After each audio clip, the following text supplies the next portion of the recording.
Okay. And now we have the wonderful Judy Berdy, who's the president of the Roosevelt Island Historical Society, who kind of instigated the project. Yes.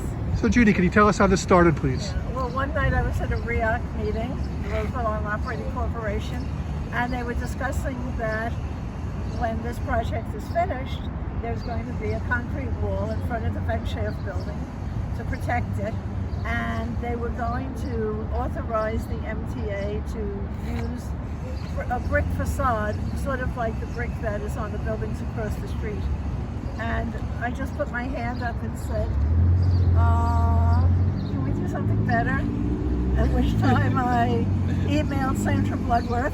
What was it called? It was called Arts for Transit then, before Transit. I emailed Sandra Bloodworth, and eventually our architect and engineering people came out, and the minute they came up to the escalator in our station, they said, "What a gorgeous view with an ugly building in front of it."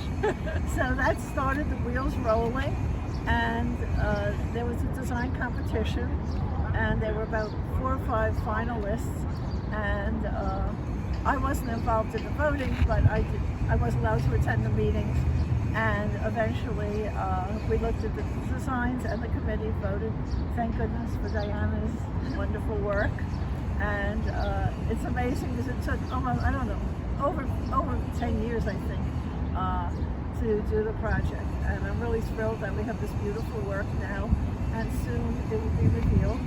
And it does show that persistence pays off, and you can do these projects, and you can get wonderful artists and people to work with you. So I'm very happy that we will not have a brick wall, and we have this beautiful art piece, mosaic.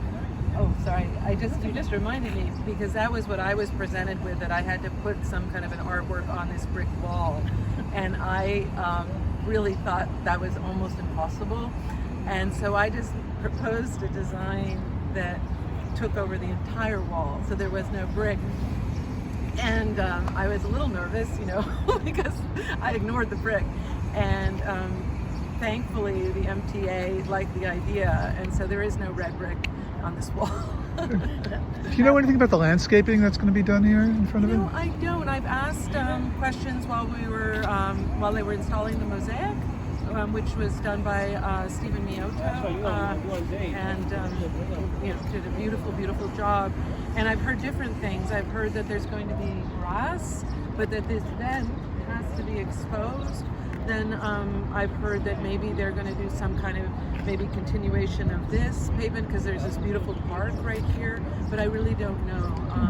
I just hope that it looks good. All right, great. Yeah, well, I think we all want a sidewalk finally. And, oh right, there's no sidewalk. Yeah, there's no sidewalk. I think this is one of the jurisdictional problems of whose sidewalk it is and how it gets done.